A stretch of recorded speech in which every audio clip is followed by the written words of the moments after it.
Hello friends, मेरा नाम प्रदीप है और मैं एक एयरक्राफ्ट मेंटेनेंस इंजीनियर हूँ। और मेरे यूट्यूब चैनल पर काफ़ी लोग कमेंट कर रहे थे कि कैसे एमी का कोर्स किया जाता है, कौन कौन सी ब्रांचेज एलिजिबल होती हैं या कौन से सब्जेक्ट्स हमें 12th के बाद या 10th के बाद लेने चाहिए। बहुत सारे क्वेश्चन पड़े होते हैं, सारे क्वेश्चनों का जवाब देना मुश्किल होता है।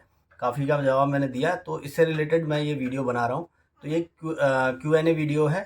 आप पूरी वीडियो को ज़रूर देखिए और मैं कोशिश करूँगा कि इसके अंदर सारे क्वेश्चन आपके कवर कर सकूँ। तो चलिए वीडियो को स्टार्ट करते हैं। इसमें जो सबसे ज़्यादा क्वेश्चन पूछा गया है वो पूछा गया है कि इसके लिए एलिजिबिलिटी क्या है। एएमई का कोर्स अगर हमें करना है तो उसके लिए क्या एलिजिबिलिटी है। 12th की बात कर सकते हैं, 10th की बात कर सकते हैं, ग्रेजुएशन की बात कर सकते हैं या फिर कब कर सकते हैं। तो इसका आंसर है कि आपको एएमई का जो कोर्स करना है उसके लिए जो मिनिमम क्वालिफिकेशन है वो 10+2 होनी चाहिए। और आपके पास में जो मेन सब्जेक्ट हैं उसमें फिजिक्स, केमिस्ट्री और मैथ्स ज़रूर होना चाहिए।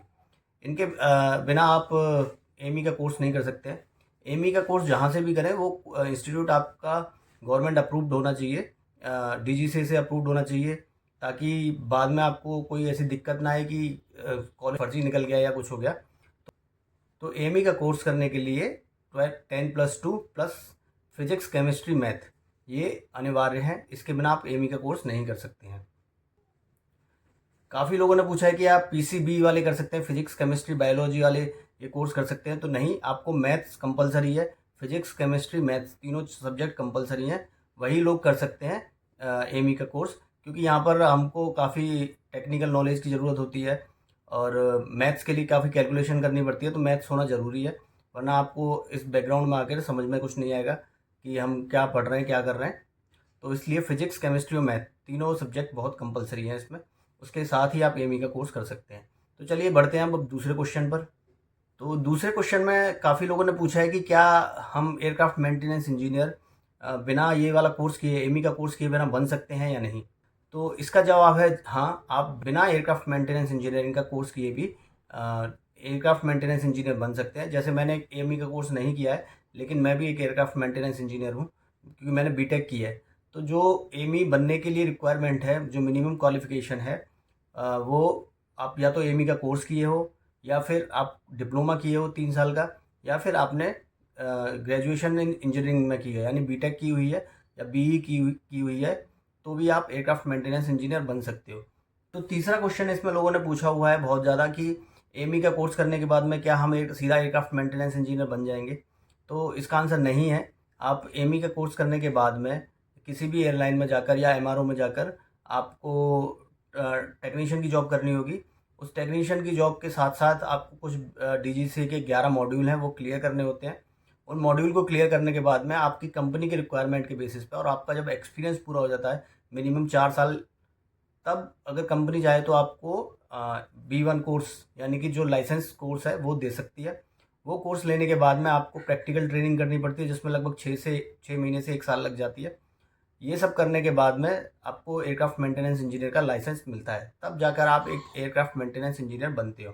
तो ऐसा नहीं है कि सीधा कोर्स किया या फिर बीटेक किया या फिर आपने डिप्लोमा किया और आप सीधा एयरक्राफ्ट मेंटेनेंस इंजीनियर बन जाओगे। सीधी कोई वैकेंसी नहीं निकलती है।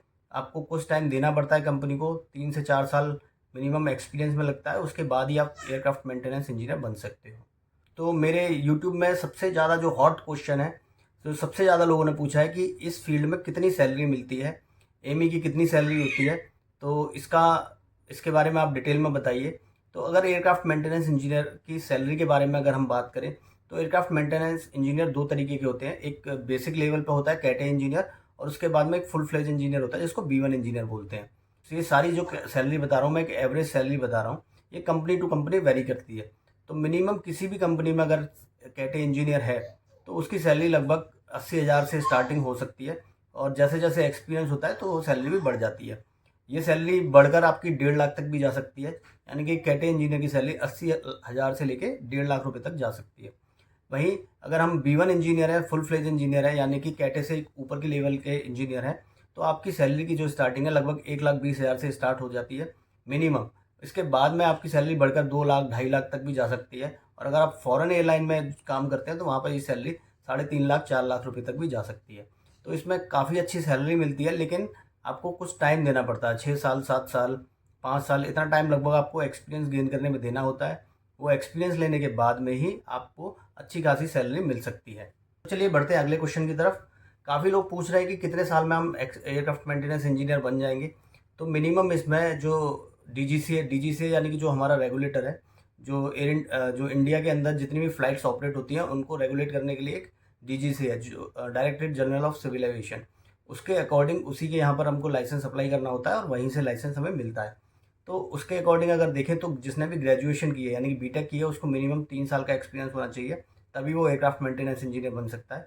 या फिर जिसने डिप्लोमा और एमई का कोर्स किया हो उसको 4 साल, किसी जगह पर 5 साल का एक्सपीरियंस चाहिए, तभी आप एयरक्राफ्ट मेंटेनेंस इंजीनियर बन सकते हो। एयरक्राफ्ट मेंटेनेंस इंजीनियर बनने के बाद में आपके ऊपर काफ़ी जिम्मेदारी आ जाती है। जब भी आप जहाज़ को सर्टिफाई करते हैं तो ये आपकी रिस्क पे होता है कि आपने बहुत अच्छे से चेक कर लिया उसको, कहीं कोई गलती नहीं है। तो ये बहुत प्रेशर वाली जॉब होती है, क्योंकि आप जिस एयरक्राफ्ट को सर्टिफाई कर रहे हो उसके अंदर 150-200 लोग बैठे हुए हैं, उनकी लाइफ आप ही के हाथों में है। आपके भरोसे पर ही वो एयरप्लेन उड़ रहा है कि हाँ, आपने सर्टिफाई किया है कि मेरे हिसाब से ये एयरक्राफ्ट ठीक है। तो ये बड़ी प्रेशर वाली जॉब होती है और इसके अंदर आपको थोड़ा टाइम देना पड़ता है। एएमई बनने के लिए आपको काफ़ी टाइम देना पड़ता है। तो मैंने अपनी वीडियो में मैक्सिमम क्वेश्चन कवर करने की कोशिश की है। इसमें फिर भी कुछ क्वेश्चन रह गए क्योंकि बहुत से लोगों के ये रिपीटेड क्वेश्चन थे, तो वो मैंने सेलेक्ट किया और उनका आंसर मैंने देने की कोशिश की है। आशा करता हूँ कि आपको मेरे जवाबों से सेटिस्फेक्शन मिला होगा, और इसके अलावा भी आपके कोई सवाल हैं तो आप मेरे यूट्यूब चैनल पे लिख सकते हो, कमेंट बॉक्स में लिख सकते हो। तो इस वीडियो को लाइक करिए और हमारे चैनल को सब्सक्राइब करिए। अगर आपको कोई भी डाउट है तो आप मेरे कमेंट बॉक्स में लिखिए, मैं वहाँ रिप्लाई करने की कोशिश करूँगा। अगर नहीं कर पाऊँगा तो वीडियो के माध्यम से आपका जवाब देने की कोशिश करूँगा। तो चलिए मिलते हैं हम आपको किसी दूसरी वीडियो में।